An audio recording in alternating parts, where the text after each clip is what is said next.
мусибате ки берун аз ин мушкилотҳои вирус ки болои сари мо шумо 28 сол омад, мо шуморо муҳоҷир кард, не муҳоҷир кард ба солҳои тӯлонӣ.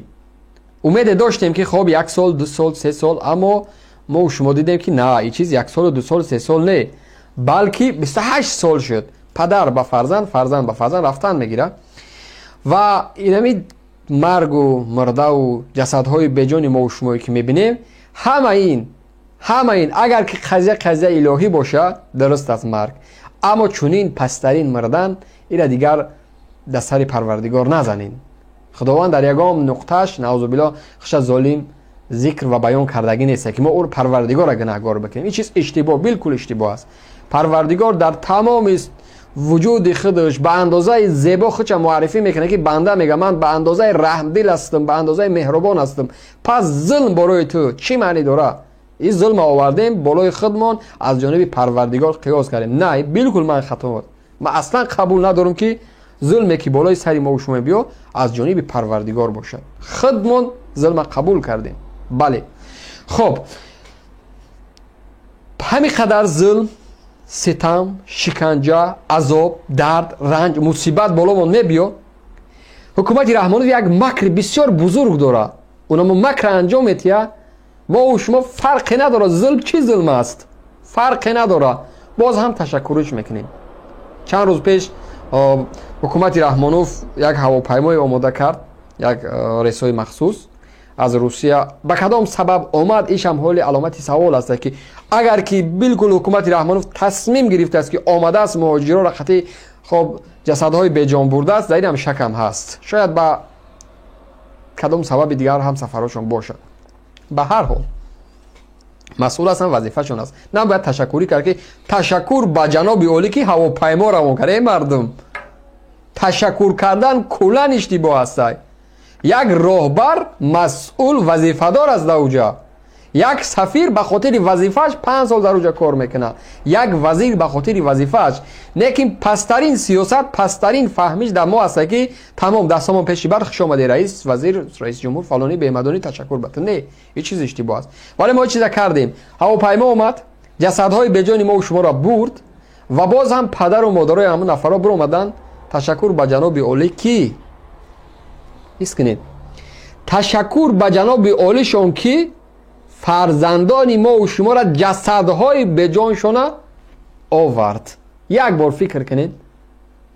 навора мебинед дӯстони азиз? баъд суҳбат идома метиҳем. миннатдории худро ба асосгузори сулҳу ваҳдати миллӣ пешвои миллат муҳтарам Имомӣ Раҳмон миннатдории худро баён кардани ҳастем ки дар ҳамин рӯзу шабои сахти вазнинӣ ба ин шароитҳои вазнин нигоҳ накарда бо ҳидояту дастури асосгузори сулҳу ваҳдати миллӣ мана ҳавопаймо ташкил кардам. мурдаи бародари мо ки дар агар намеовардан аз хоки ватан маҳрум мешуд, овардан. мана мо мурдаи худро бурда ба ватан гур мекунем. мо бисёр миннатдор ҳастем аз асосгузори сулҳу ваҳдати миллӣ. мо ҷонибдори сиёсати мардумпарвару сиёсати халқдӯстори. ман мехоҳам як нуқтаро зикр кунам дӯстони азиз.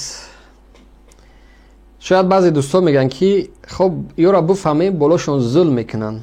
бародарон, падарон, модарон, азизое ки маро мебинед, аз ин дигар пасттар зулма шумо мебинед ки ҷасадҳои беҷони фарзандотона моҳо дар сардхонаҳо сиёҳу кабуд мезананд, мебиёранд бо як таври сагона барои шумо метиҳанд ҷасадҳои беҷонтона ва мегӯянд зунуктона бигирен хаб бикунед. боз ҳам мебурем ташаккурӣ мегӯем.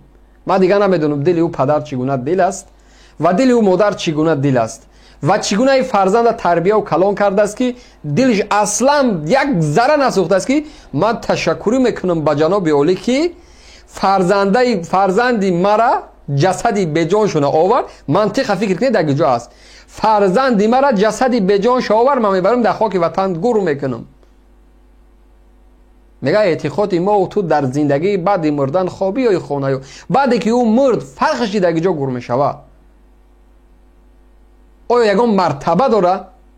чӣ мартаба дорад? بچه‌هاتون فرزنداتون برادرای ما و شما را مجبور زندگی را کردن سیاست پست نبودن جای کار مجبور گسلشون کردن کی همین یک نفر کی مهاجر میکنه و یک کس از خرسندی میره در پسترین زندگی کار میکنه نه البته مجبور میکنن فرزندای ما و شما را روان میکنن و چیکار میکنین ما و شما میگن تشکر به جناب اولی پیشوای ملت هستیم ما جناب اولی به منتداری خود بیان میکنیم که من مردم از شهر مسکو من تشکیل کردن من سومالیو فقط خودمو برگردوندیم ما منتداری خود بیان میکنیم ما منتداری خود به جناب اولی منتداری خود بیان میکنیم که برادر من در روسیه گذشته شد و تشبث جناب اولی پرزیدنت پیشوای ملت محترم ایمان رحمان مرده ما را از روسیه با ما برده رساندن ما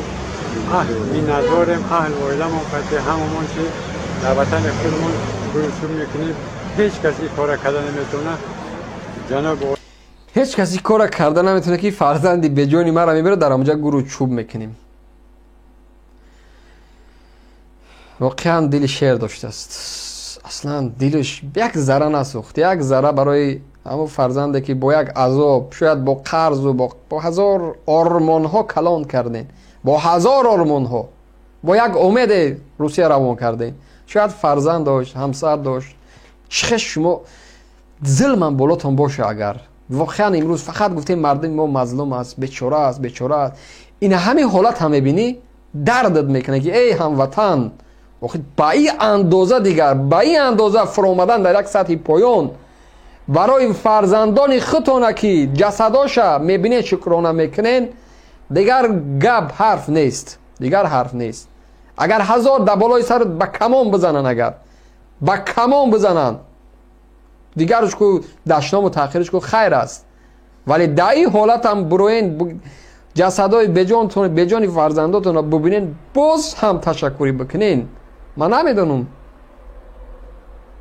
چگونه حس کردین در همین حالت ولی کار با ما کردن همه ما وقت ما خوشه وقت ما هم خوش است هزاران بار رحمت هزاران تشکر ما منتداری خود با جناب اولی میکنیم که در همین روزهای وزین مثلا فرزند ما در فدراسیون روسیه دنیا گذشته بود با این وزنی نگاه نکرده این روز جسد او را باشه با خاک وطن آورده است که ما منتداریم که خاطر ما جمع شود هرچند که در این خیلی روزهای وزین ما چون رفتن رو نمیتونستیم شکرانه از جناب اولی کردیم که همین کار را تشکیل کرده فرزند ما رو با وطن خود با خاک وطن خود برگردانده و آورده ما منتداریم از جناب اولی ای برادر ما منتداری خود ما رو با یک شهروند حق به وطن خودش برگشتن داره قانون کشور میگه کسی را محروم نمیکنه شهروند جمهوری اسلامی حق داره در خارج کشور زندگی کنه و دوباره برگرده او معنی نداره که کرونا ویروس اومد مرزها باید بسته باشه نه رئیس جمهوری ترکیه از سوئیسرا استریا از اتریش از آلمان از تمام کشورهای دنیا شهرونداشون آورد یکی شما از که جا گرفتین این چیزی که هیچ کرونا باید بکنین همین هوا را کلند بگذاریم گروه صلح و وحدت ملی پیشوای ملت محترم ایمانی رحمان میرسونیم که نه در همین روزهای وزبینی یعنی جمعیت مردهای ما رو در فدراسیون روسیه نمانده آورده با دست ما سپرده شده است ما بسیار اهل و عائله همین زندگی هم همان منتداری خودمان رو میرسونیم ما از جناب اولی منتداریم که همین واقعا دیگه از شنیدن دوامش ندارم واقعا برای من دردناک است من نمیدونم شما دوستانی عزیز یا که پدران و مادرایی که مرا میبینین شما چگونه حس میکنین همین منظره را برای من شخصا بسیار دردناک است بسیار این شنیدن و گوش کردن چون این منظره که فرزند خودم میکشنش واقعا به مرگ روانش میکنن این همین جای کار نیست خودش یک مصیبت است مجبور میشه و میروه خودش در مرگ داخل میکنه کی مجبورش میکنه ساختار حکومت نبودن جای کار نبودن سیاست خود مجبور میکنه یکی برای نبودن جای کار میگریزه یکی برای خدمت حربی میگریزه یکی برای دین و ریشش میگریزه یکی برای ناموس و یک چیز دیگه است فرار میکنه میروند در اونجا کشته میشوند جسداشون میبیارن ماشاءالله جناب ولی دست در نکنه. بسیار کار خوب کردی، جسدی به جان ما را آوردی.